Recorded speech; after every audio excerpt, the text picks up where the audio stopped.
আজকে 23শে অক্টোবর 2025। দেখতেই পাচ্ছেন ঝকঝকা রোদ। আজকে আমরা ফিলিস্তিনি টাইমে এসেছি। এর সাথে আমরা যেটা জানতে পেরেছি যে ইসরায়েলের আগে সমুদ্র জেলার অন্যান্য যারা ছিল ওটা আলাদাভাবেই গিয়েছিল, আমরা ভিন্নভাবে গিয়েছিলাম। তাদের সবগুলি জাহাজকে আটক করেছে। আমরা সবচাইতে বড় জাহাজ এবং আমাদের সাথে 8টা ছোট নৌকা একই সাথে পাড়ি দিয়েছিল, একটু আগে পাড়ি দিয়েছিল আমাদের। আমরা এই মুহূর্তে একমাত্র এই 9টা যানবাহন যেগুলি মুক্ত রয়েছে, সেভাবেই আমাদের পরিকল্পনা ছিল যে ওদের উপর কিছু হলেও আমরা যাতে এগিয়ে যেতে পারি।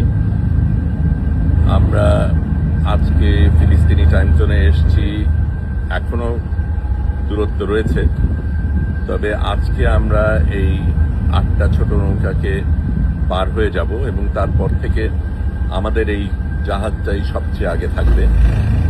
বোঝাই যাচ্ছে আক্রোশটা আমাদের উপরই পড়বে, কিন্তু আমরা একেবারেই প্রতিজ্ঞাবদ্ধ যে আমরা একেবারে গাজা পর্যন্ত যাব এবং কোনো বাধাই আমরা গ্রহণ করব না। এটা বলা প্রয়োজন যে সমুদ্র জেলার যেই নৌকাগুলি ছিল তাদের কিন্তু দায়িত্ব ছিল ত্রাণ নিয়ে যাবার। আমরা কিন্তু ত্রাণের জন্য যাচ্ছি না, ত্রাণ দেওয়ার জন্য যাচ্ছি না। আমরা একটা অবৈধ সিজকে ভাঙবো সেই উদ্দেশ্য নিয়ে যাচ্ছি। এবং এখানে এই নৌকাতে অনেক সাংবাদিক রয়েছে, ডাক্তার রয়েছে, সাথে অন্য কর্মীরাও রয়েছে।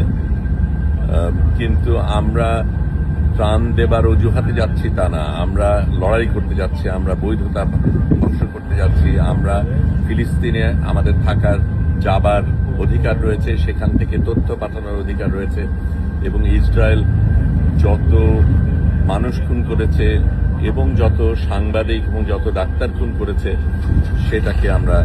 সেটার প্রতিবাদ আমরা জানাবো। গত রাতে মেডসেফ ফ্রন্টিয়ারের 14 জন ডাক্তারকে খুন করা হয়েছে। আমরা দেখব ফ্রান্স সেটার ক্ষেত্রে কি করে।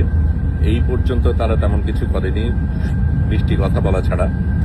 এখন কথার সময় পেরিয়ে গেছে, এখন লড়াইয়ের সময়, এখন কাজ করার সময়। আমরা সেটাই করছি। নাগরিক হিসাবে আমরা যেটা করতে পারি, যেহেতু এই দেশগুলির নেতা নেত্রীরা অনেক ক্ষেত্রেই বিশ্বাসঘাতকতা করেছে, সেই ক্ষেত্রে নাগরিক হিসাবে আমরা যেটা করতে পারি সেটাই আমরা করতে চাইব।